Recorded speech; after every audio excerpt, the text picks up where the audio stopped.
Hey, we're Hello. mostly worked through our technical issues, and Yeah. rage has gone down. Homicidal rage. I hope not, but I don't know. Yeah, we're in the We're good. we're in the like yellow zone now. Okay. Okay. Cool. Um. Uh. So hi. Hey, Ollie. What are we here to talk about today? Yo, we're talking about figuring out how to survive the holiday season, TM. Yeah.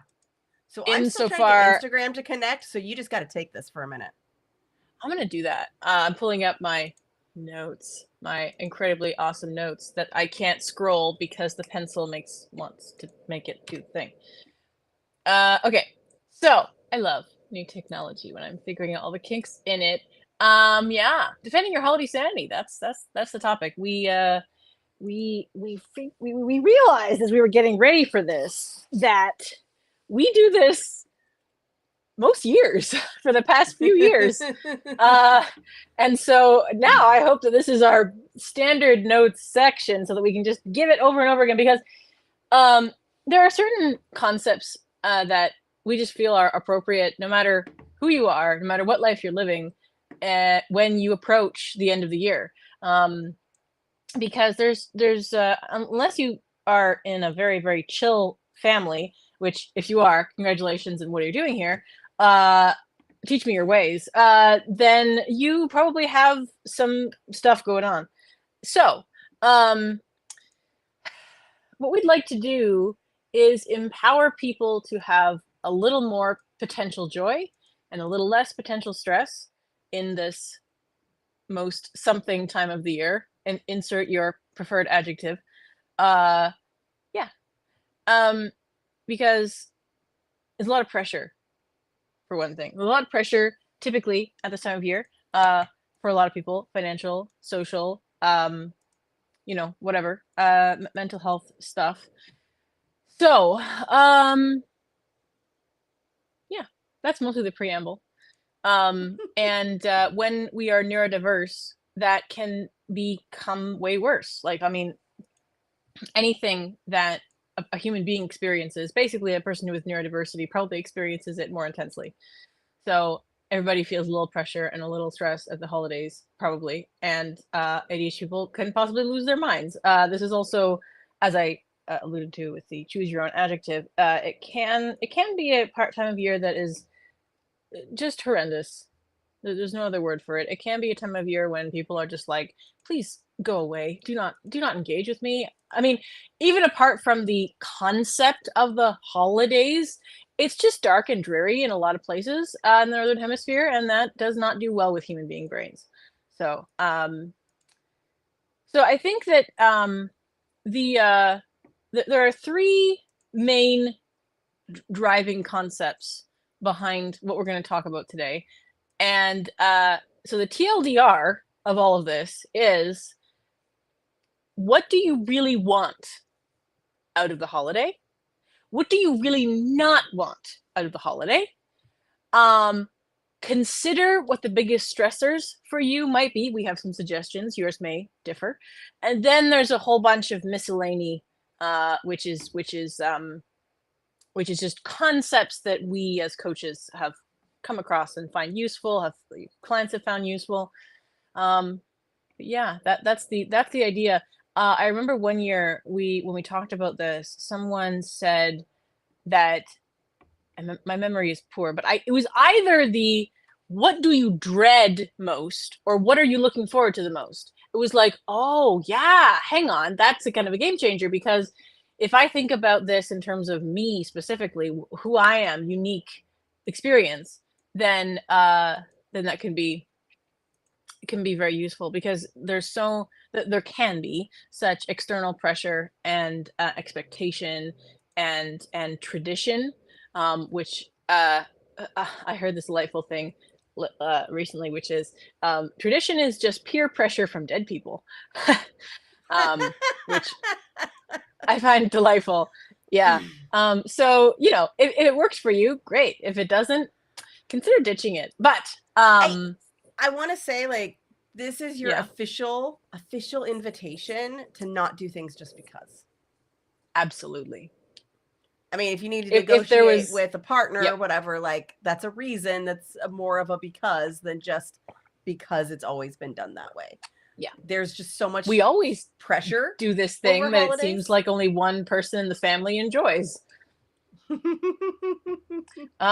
is fine for that Why one do we do person. That's this? nothing wrong with that. Like, and there are special occasions where it's like, okay, well, great grandma is not likely to be around too many more Christmases, so we're going to do this while she's still here. Great. Again, that's a reason. But if you can't figure out what the reason really is, but also asking for a reason, like some people will get offended if you do that, but the ADHD needs the why. Why are we doing this? Right? Mm-hmm. Especially if you are, joining a family, or you have a blended family for the first time, or even for the millionth time. It doesn't matter. Finding out the why, even if nothing changes, even if you do the same thing, that can actually help a lot for ADHD. So, yeah. So that's as much preamble as I've got, Brittany. You want me to dive in by myself still, or you got? No. Instagram's just not happening. Like I don't know what's Okay. going on. It just says it can't connect. So Okay. screw Instagram. Hi, Twitch and YouTube. Sorry, Instagram. we will miss you probably. I didn't even know it was broken the last time I did this, so this time I know it's broken. Knowledge is allegedly power, but not in this case. Yeah. So it's fine. It is. It'll be fine. So item 1, what do you really want? I remember coaching a client who was like, my ideal holiday was like when I was 7 and this happened and blah, blah, blah. And like, I've kind of unconsciously been trying to recreate that ever since. And that's adorable. Yeah. But it's like, and this is a person who loves the holidays, right? This is clearly like it. But even that can be hard because we have such high expectations, and if your expectation is to have the perfect holiday like you had when you were 7, you almost certainly will not be experiencing that again. But if you can say, this is what I'm looking for, how can I make the most of that as that's possible, then you can sort of manage your expectations and likely have it. So what does that look like? And if you're able to like actually write it down, yes, not everybody is, but if you can, like, write it somewhere. Yep. Yeah, like a bullet points, you can do interpretive dance, I don't care, but express it somehow in a way that makes you able to reference it. Yeah. So yeah. And there are other people who don't love the holidays, and this is kind of what I'm hearing in my head, which is my ideal holiday would be it's never happened. It really isn't. And I would also encourage people to think outside the box of like, and we'll get to this in the what you don't want, but like, yeah, consider what needs to be cut in order to, we will be alluding to that many times, but yeah, what does it look like? Think about it in terms of food, in terms of basically in terms of like expenditure of resources, time, money, social battery. How much are you willing to spend of your resources on this holiday? And yeah, figuring out,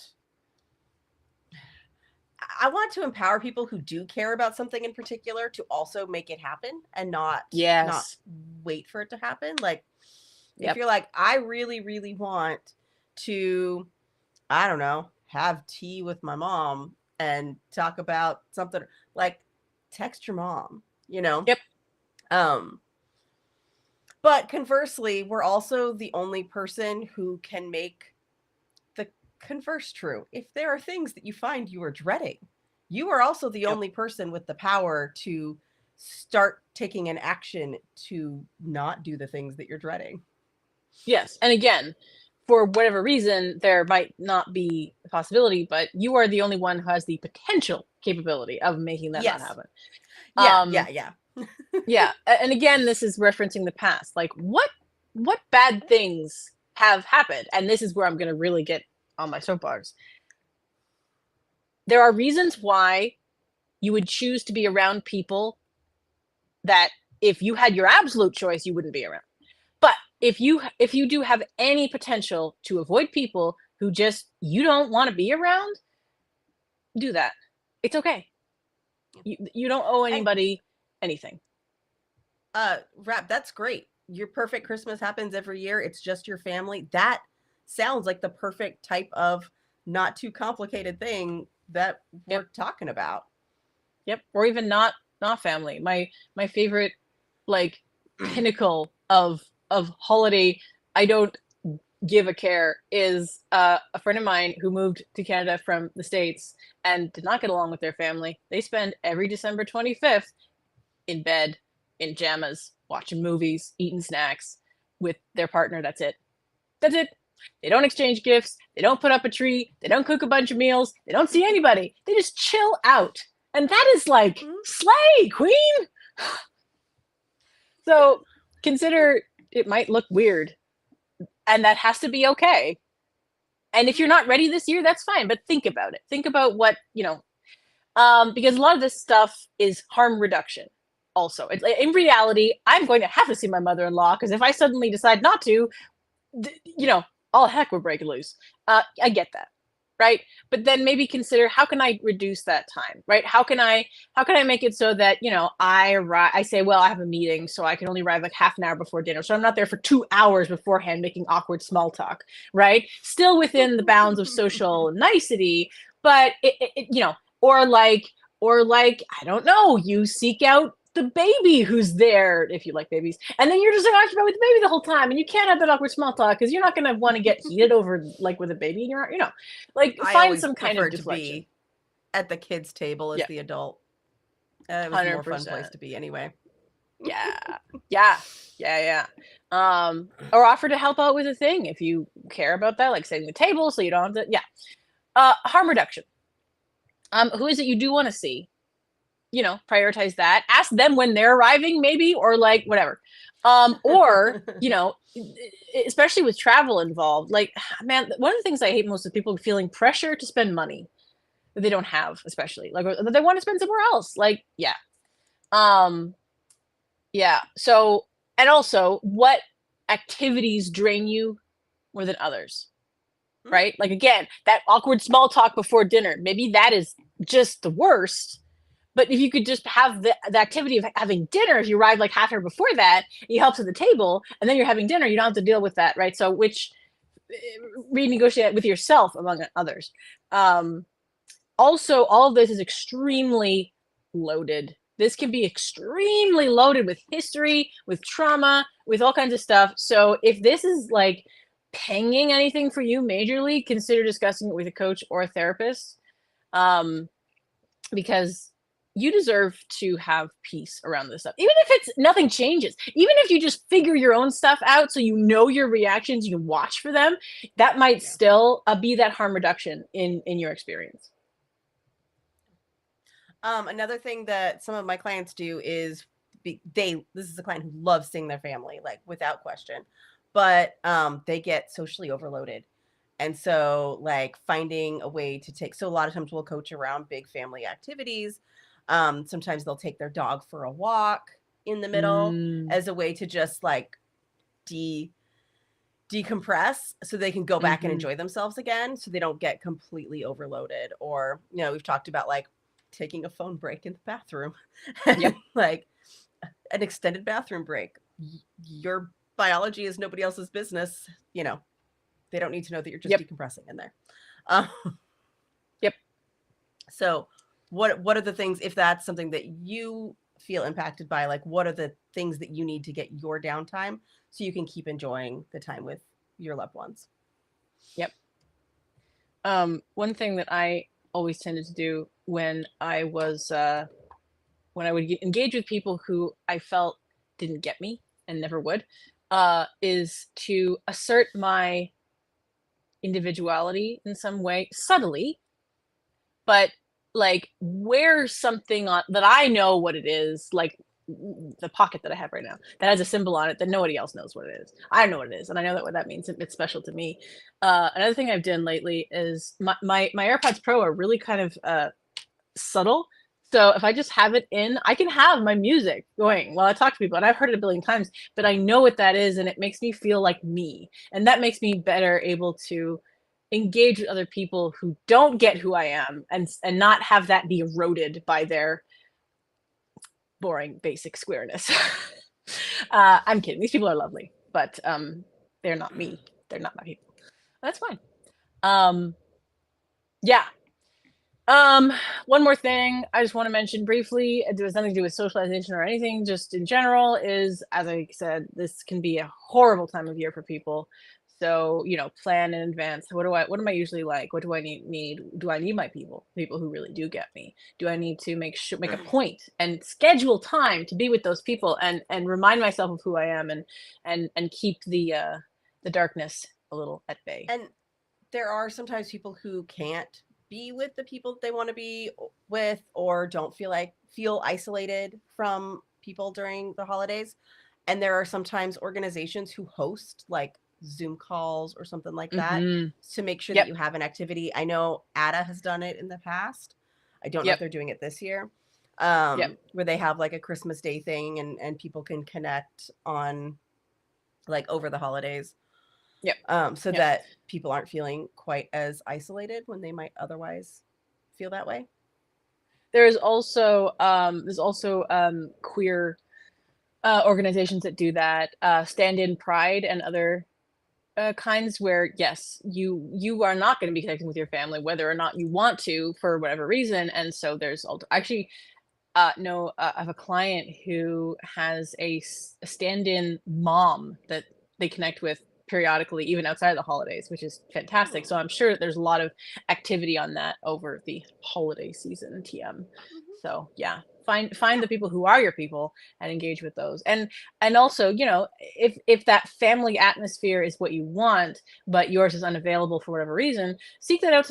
There's my in-laws would always have this woman come in who is not related to anybody, who is delightful, and I don't know what her situation is, but the blood family was just not there, so she would always come to that, and we love to have her. That was delightful. So yeah, find somebody else who is ready to welcome you, because there are lots of people who are just like, yeah, I get that, I want you here. Yeah. So Ollie, what are some big stressors that people often have over the holiday? What are you talking about? This is not a stressful time of year. We're not talking about that. I'm kidding. Yeah. So I mean, money is one of the big ones. We're not going to get on our soapbox about the commodification and commercialization of the holiday season. That's a whole other, thesis. But there is a lot of pressure. There's like, what's my budget? All this whole list of people, and then events on top of that, and yeah, money is a huge one. Do you want to get a little into that, Brittany? Into how huge money is? Just decompress that in like 3 sentences. Like, it's not the only option for expressing love. Sometimes people are worried about like overdoing over the holidays. There are other things we can do, experiences, things we can make. Sometimes having like a conversation with somebody about like what's a thing that we could do that's special. My nephew was in this video that I made, and I was really grateful to him for that. So I was like, hey, so like, I owe you something. What would you like? And I would have bought him a toy or something that he wanted. And he was like, let's just plan time to spend together at the park. And I was like, that is the sweetest thing ever. Of course. Anyway. That's amazing. And he was like 5 at the time. So, your nephew is like, I want your nephew to rule the world. I know, he's pretty great. But just keeping in mind that those are not the only options. Like, yeah, he put in the document a picnic, and I'm looking outside. I'm like, but look, a snow picnic might be awesome, honestly. Or again, rain picnic, less so. But yes, yeah. I was talking to a client about this actually the other day, and I was like, okay, what about I pick you up, we go have lunch, then we go to the aquarium together. Oh yeah. It's like, or even not, like I have lunch you have lunch at my house, and then we go to the aquarium or something, or like whatever. It doesn't have to be that expensive. It can just be, I figured that you and I would like this together. That's it. That's all. Yeah. And Shivi said that they'll be alone on Christmas. And so if there's places to like reach out, unless it's a preferred situation, obviously. But but yeah, like and totally remind us, Shivi, look up the organizations. I didn't think about it until we were actually streaming. To check if like ADA does their thing this year. But I know they have in the past. Mm-hmm. So yeah, it's that can be a hard time. Anyway, there are things like seeing local plays or like other group activities that just to engage with other human beings in a space, even if it's not one-to-one. Yeah. Or volunteer, actually. I happen to know that Shivi has had some health problems, but like, there's tons of volunteer options, opportunities at this time of year. So just engaging with that, then you know that you're a part of a group, and nobody's gonna hopefully be mean to you when you're there to help. So that could be nice. And the activity doesn't have to be for right now. It could be tickets to a show months from now, right? Or it could be, I put here, splitting a hotel for a nerd convention, in the future. And actually, Brittany, I just found out yesterday that there's one in my city. The very first one ever in my city is next year. So yeah. Find out a thing that you and your friends might want to go to, and find out how to make that more affordable. Yeah. That's spectacular. Mm-hmm. Also, I didn't put this in the notes. People can be really hard to get gifts for. I remember one time I got the random gift draw for my uncle-in-law, who is I consider him to be fairly well off, and he's kind of straight-laced and straightforward kind of person. And I was like, you and I are so different. I have no idea. So I just baked him a bunch of cookies, like a lot of cookies. It was 14 pounds. I went overboard. I have ADHD. It's a whole thing. Everyone was shocked. Like, I came up with this huge box, and they're like, that's a lot of cookies. And I'm like, I'm sorry. Anyway, don't bake someone 14 pounds of cookies. But, people can be hard to figure out gifts for. And consumables can be useful. But yeah, I just wanted to briefly allude to that. Okay, now I'm going to take the next point, because Brittany, you have way less experience with this than I do. You have not, but families can be rough. That is the understatement of the century. We already talked about, like, people you don't want to be around. They can be your blood relations. And that can be hard. I would strongly recommend, if you don't have a therapist or coach, like, genuinely go and talk to somebody and get a game plan for how we are going to engage with people who are going to either be at least awkward, neutral, or possibly harmful. And consider sort of that phone break like methods, or if you have a partner involved, like signals to that partner, like little keywords to drop into the conversation to signal things, or figure out a way to deal with that. Or even if it's just like tension between other family members, or that so-and-so is going to throw a fit, or that so-and-so is going to like be anxious or whatever, this can be really debilitating. So consider all that in advance. Try and come up with a game plan, even just if you talk it over with a friend or a AI chatbot. They can be really good for processing out plans like that, or Googling it or Reddit. Like, look for more information wherever you can to try and minimize that, because even going through it and be like, okay, this is what I'm facing, this is what I'm going to be dealing with in this situation, can be helpful to go over in advance. Food needs. We both got this going on. Why don't you talk about how hilarious it is when someone says, oh, you can eat salad, right? And then tell that story. What? A story? Okay, I remember this one time, people were like, oh, yes, you're a vegetarian. Absolutely. We can certainly accommodate that. You eat salad, right? You're like, yes, I eat salad, but it was like marshmallow jello salad. Oh, yeah. They're like, oh, have the salad. And they meant jello salad. Yeah. And it's like, oh, sweetie. Yes. Oh, you tried, but regional parts of the United States where that is what they call it. I was like, yeah. Yeah, it was jello salad. And I don't really care though. That's the thing, is the food part just doesn't bother me at all. Yeah. Yep. But some people have like serious food restrictions. That like the consequences of it would be very high. And in this instance, what I strongly recommend is, if your food sensitivity, preference, or needs are intense enough, bring your own food.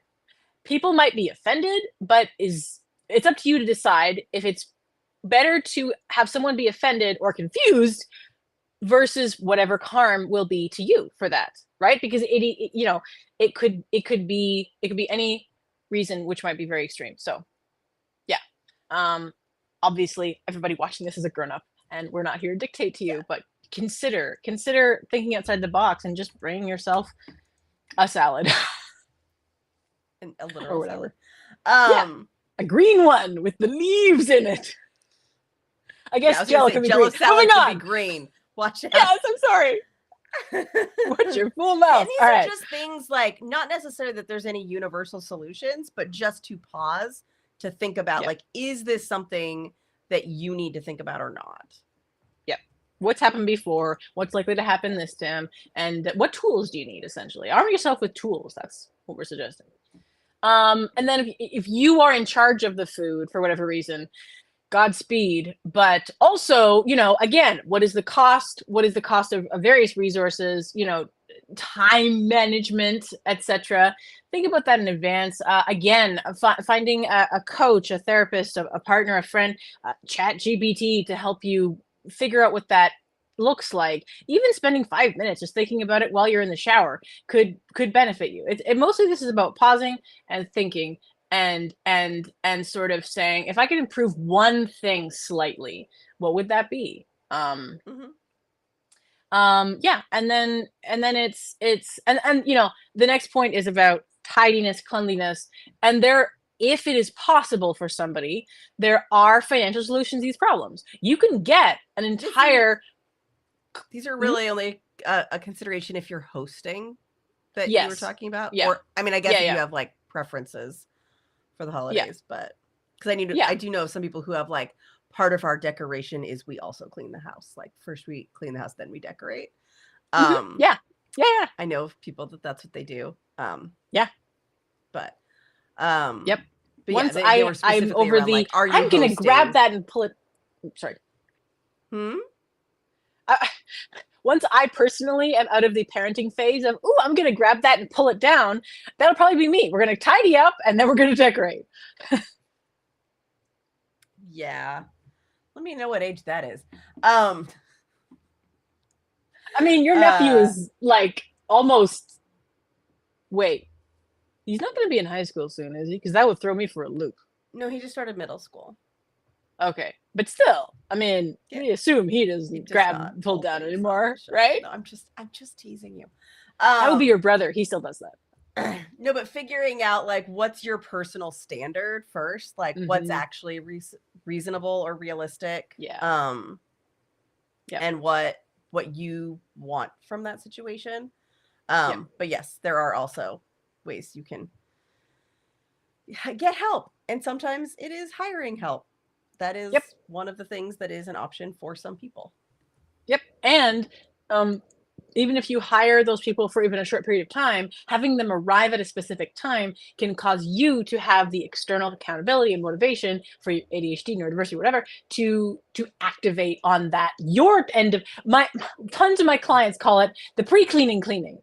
We tidy up so that then the cleaners can do their job, and you having the motivation and specific accountability for that can be worth the price of admission, right? Yeah, by itself. Or don't host. Even if you host every single year and you're like, man, I am so tired this year, you can ask. You can ask for somebody else to host. You can. I'm giving you permission. You don't have to, but you can. Yeah, and then if somebody else is hosting, how far are you traveling for that? How old is your family? How many legs does your family have? It might be complicated for that. One of my family members has no legs. For us, it's also like, okay, what are the times we need to be getting back to start the bedtime insanity? Yep. And so that's one of the factors that we'll be thinking about. Same here. Luckily, the only place I'm going, I'm pretty sure, is like literally less than 10 minutes drive away. So huzzah for that. Yeah. Partly I'm going through my own holiday and comparing it to all these points and going, doesn't care about gifts. It's a very chill atmosphere. Nobody's gonna be yelling at each other. Like I got the perfect holiday going on. I'm not cooking. There's no pressure, and it's 10 minutes from my house. Seriously, I got it. I got it on lock, you guys.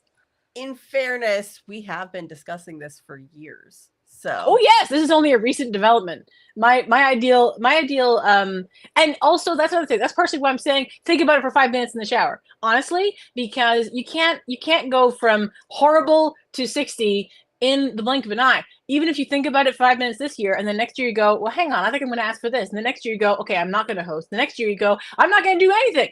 It can be an evolution. That's okay. That's okay. Nobody has to change in the blink of an eye. Also, it takes some trial and error to get to the place where you're like, this is good. Going this better. Is working for me. Mm-hmm. Yeah. Because like, I can imagine some people being like, wait a second, I saw 2 ADHD coaches online. They told me to tell everyone to take a long walk off a short pier, and that might go poorly. So yeah, trial and error. Yeah. For sure. Also, seems like less concern this year for health risks than there have been in recent human history. I'm treading very carefully on that sentence, but not none. There will never be none, especially if you have an immunocompromised household or something. So what does that look like for you? What are you comfortable with? Getting sick, because you just jump from health, and there's a lot of different things in health. Like if you're concerned about getting sick, and yes, we tend to be less concerned this year than recent history, but it might be a thing that you have to think about, especially if there is somebody immunocompromised. There is somebody immune compromised in my family, but not my immediate family, so I won't be seeing them over the holidays. But it is something we have to think about when we do go visit my aunt. Yep. So Brittany, when people are thinking about how to make an amazing holiday, would you say that the best idea is to think of the most perfect possible outcome and work as hard as possible to try and get that to happen? No.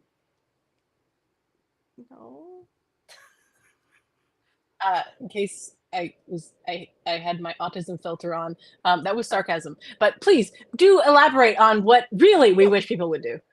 I know it's great to think of like what is important to me, and then go from the like this would be the perfect thing to what is achievable this year.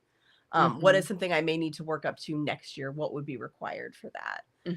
Especially given that we have less than 3 weeks until December 25th as of now, as we're doing this. So, prior planning ahead of now might be required, which means you have an opportunity to say, okay, what's my micro this year? And then set a reminder for, October, I don't care, sometime next year, and be like, okay, I'm going to think about this ahead of time. What is attainable? What out of that is achievable this year that is important to me, and what are the and that's a thing that we talk about in ADHD coaching no matter what, but like what is a realistic option from where I sit right now? Like, yes, this other thing would have been great to have done for this project, but now that it is due in this case 3 weeks, what is realistic from where I sit right now? Yep.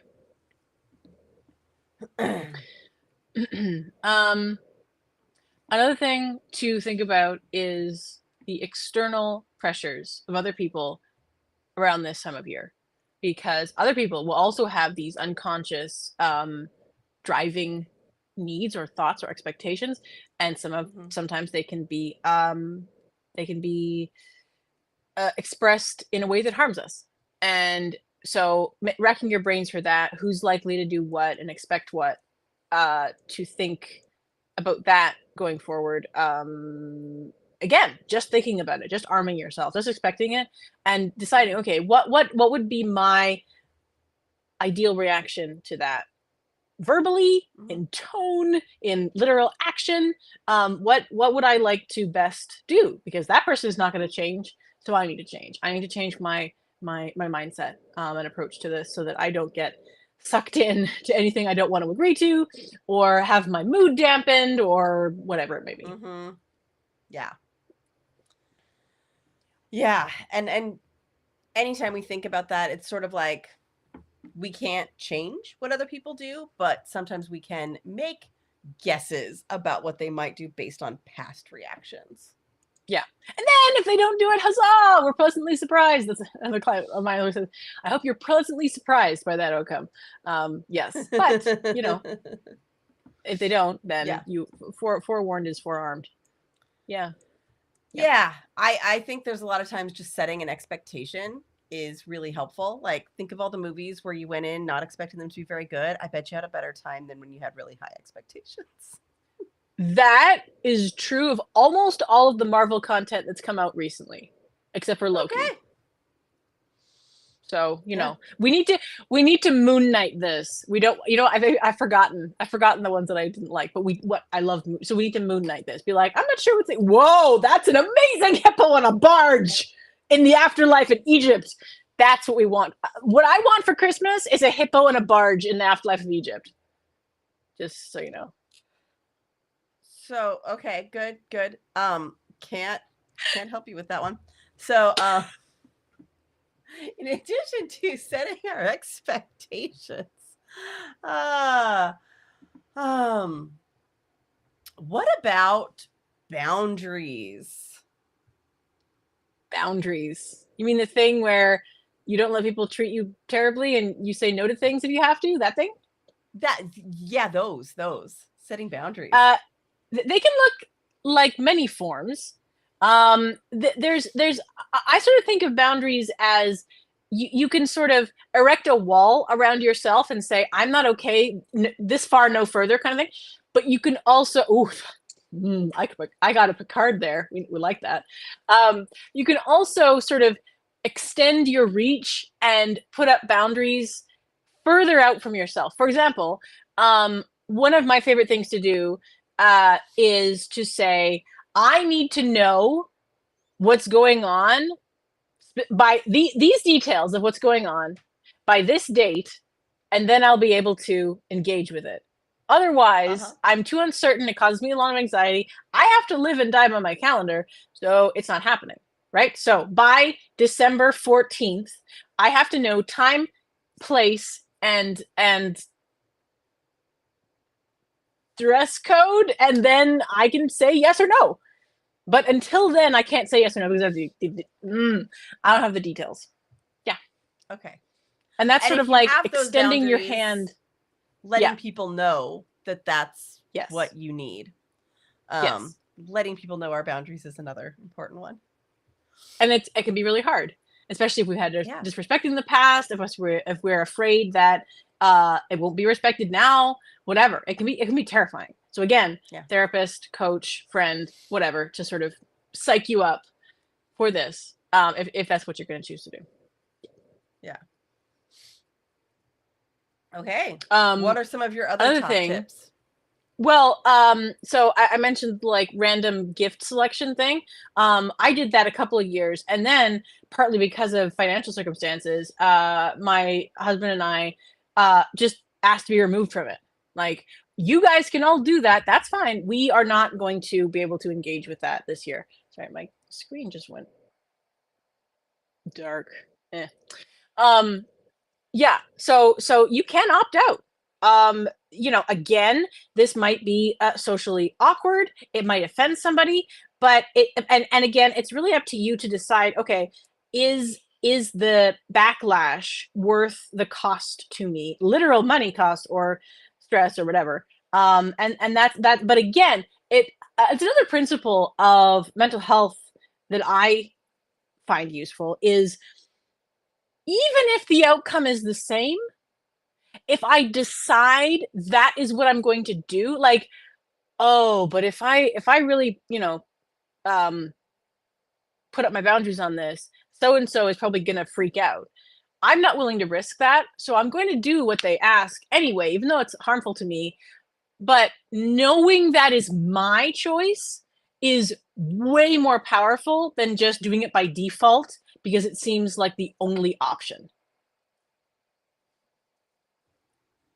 Yeah. So power of choice.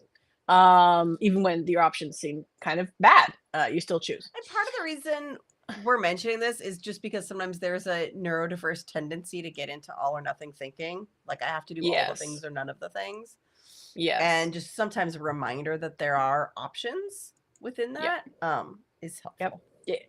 Basically, even if you come up with a crazy one, like I will win the lottery and then pay for everyone's gifts. Like, think of something third option to get your brain started on a potential third option, which might work better. And we already touched on this, but like, experiences and gifts that are not physically tangible, rather than something that you got online or something, or handmade, if that's a thing that you can do. Again, there are certain social expectations which might seem to preclude the handmade, but you wouldn't be surprised. And if that's just who you are, then I would encourage you to go out and do that. But yeah.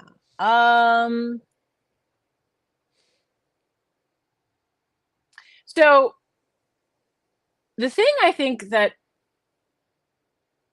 I've said, powers my entire life and helps me to understand what's going on at any given time is the calendar. And so if that's not already a habit in your life, figure out how to, even if temporarily, make that the case in your life, especially if you have a lot of social expectations going on, or events. Just live and die by the calendar, even if it's for 3 weeks. Just so you know what's going on, when you need to be there, which will allow you to hopefully give a little bit of backup time of like, okay, how long it's going to take me to get dressed? How long is it going to take us to drive there? How long does it take to get everyone in the car? Because if you have single-digit age people involved, it is longer than if everyone is double digits and up. Brittany, I hate car seats. This is not the point of this stream, but I hate car seats more than toothache and paper cuts combined. Okay, I'm good. I like the results of them, but no, they're a pain in the butt. Yes, not dying horribly is a good result, but at what cost? So back to calendars. I'm gonna pull back to calendars for a second. Do it. Yes, go right ahead. By the way, I just called you All. Hope that's okay. Oh my God, I love that. That's good. So I have been a calendar person for a long time. There's no secret about that. But what I found amazingly powerful, when I am trying to negotiate with people from completely different areas of my life, I sometimes don't realize that for my commitments, that still exists in the same universe, even though in my brain, those people are in different universes. My time is still linear. Somehow. Yeah. And so after having made plans with 2 different people for the same day, because they were both in the maybe status and it didn't get added to my calendar until it was the for sure status, I made a maybe calendar. And I made the maybe calendar for like, okay, I've talked about doing something with this person at this time and I need a placeholder for it. But I don't know for sure yet what's happening. And so the maybe appointment lives there and is a different color until it has been said for sure. And if I don't Which know also the means time, you can toggle it on and off. So you see it only when you need to. So you're not going, wait a second, am I not supposed to be there? Yeah. And then I put, like, if I don't know the time, I put in parentheses, time ? So it still lives somewhere roughly where we said. Like, if we say lunch, I can make a guess. But, like, I don't know the exact time until we say the exact time. And so I put that as a reminder to myself to be like, have you confirmed a time on this yet? Or are you just assuming you're going to show up there and that they will also know this? Like certain things I've used to put them in my calendar because I don't trust my brain. That's for sure. Put them in without having it say like, oh, we've decided for sure, because there is a lot of conversation that happens very slowly over text to make plans between we might do this thing and we are doing this thing. Also, for all my, certain brain thinking homies / the spectrum, the autism spectrum, feel free to, if someone says, hey, let's grab lunch, and someone else says, hey, great, and you're involved and you're going, but when? You are allowed to ask, when are we having said lunch? Is it 12:30? Is it 1:45? Tell me, please, the numeric value of the time. You are allowed to say that. That's okay. I saw something on some social media at some point that was like, I don't know which of my autistic friends needs to hear this, but when somebody says, let's get coffee, it may not literally be coffee. Oh boy. Yeah. Yeah. Why can't y'all just say what you mean? Please. Why is that so hard? You think we're difficult? Seriously. Anyway. Yes. What are your other top tips? My top tips are okay. So we're getting down to the crunch. I mean, 3 weeks is the crunch for me because of wanting to do things by hand. Like early November. So this was just like we hadn't done this yet. Yeah. Let's do it in a live stream. Whatever time makes sense for you, just take a minute, take a beat. You can come to our other live stream, which is the weekly review stream. It's a great place for that. And go, wait, okay. I know what I want to get done or have happen. What is realistic for me to do at this point, right? Because you can think, I have 3 weeks. But does Ollie have 3 weeks of sewing time? No. I have 3 weeks of sewing time spread out across 365 days, probably. Let alone, like, how many hours do I have left to sew between now and the morning of December 25th? One time I remember I sat down. Just so you know this. Yeah, I know. Yeah, but whatever. Like, what kind of presentation am I going to do for the charcuterie board? What tiding do I need to do? Do I need to order catering in advance? Like, anything that is time related, what is possible to get done? Like in Canada Post is on strike right now. That will impact shipping times, right? So is it going to be more expensive? Am I going to reconsider the gift buying or sending because of that? Whatever. What is possible based on the time I have left, the resources I'm willing to spend on it, and what I want to accomplish, right? And sometimes that can suck. Again, friend, therapist, coach, and grieving can happen throughout this process. Well, and a lot of times, and this is really classic for a lot of us, is, I have this time off. And so I will be able to do lots of stuff with this time off. And sometimes we think of it as 2 weeks. But like sometimes the start of the holiday is not, it's like 2 days into the break. Or maybe it's not literally 2 weeks. Like I've been thinking I have 2 weeks and I super don't have 2 weeks. And I was realizing that in my calendar review. That's and even if actually the days I've taken off. Even if you do have a whole bunch of time, if you've been stressed, burned out, depressed, whatever, if you've not been doing very well in the time that you don't have off, sometimes you just collapse and you have days or hours of nothing, of like scrolling or whatever, and that's just, and you can't get yourself to start, so you have even less time. And we forget about, like, sometimes we have commitments during that time. Like, is it holiday time? Is that when I'm going to go watch Muppet Christmas Carol with my parents like we do every year? And not think about, like, that's not all getting stuff done time. That's not all time I'm going to have childcare, for example, and be able to do this stuff. That's independent. The act of sitting down and counting how many useful hours do I have between now and X can be super helpful. Even if you don't write it down or do anything with it numerically, seeing it smack you in the face can be super, it can suck, but it can also be illuminating. It's better than going, oh, I totally have 2 weeks and then not having that. But also bear in mind that some of those hours you think are free probably will not be. Yes. Yeah. That's yeah. So be super timid about promising yourself that kind of thing. That whole thing. Like if you've ever had like, oh, I have a whole day free, and you like plan to write 6 books, you know. I mean, I can get that done, but that's because I have whole day massive word count issues. Yeah. Anyway, but not 6 books in one day. Anyway, hold my beer.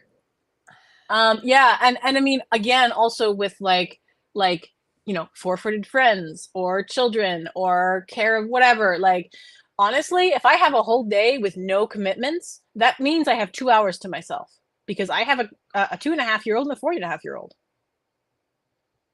That's what that means. And if I diddle, makes sense to me. What? Oh, okay. If I have a full day with no appointments. Oh, you actually only have and childcare. I realistically have 2 hours that I can usefully use in that. Yeah, yeah. Especially with like feeding myself and having a shower. Like at that point, I have a scant 2 hours of useful time. Period. Yeah. So yeah. Okay. Oh, you had one in here that was like, don't just consider the setup time, but also the teardown time. I'm guessing you mean for decorations and stuff. I mean decorations, but also like after a meal. Or even if I have a couple of events that I go to, basically we walk around, we see pretty lights and come home, right? If somebody slips and falls in the mud, that means I probably have to wash the snowsuit. Or I change a dirty diaper there and I have to process that and make sure that the diaper bag is reset, right? It's like anything that we do that's outside of the usual routine can probably disrupt and cause tear down or cleanup of some kind. Okay. Yeah.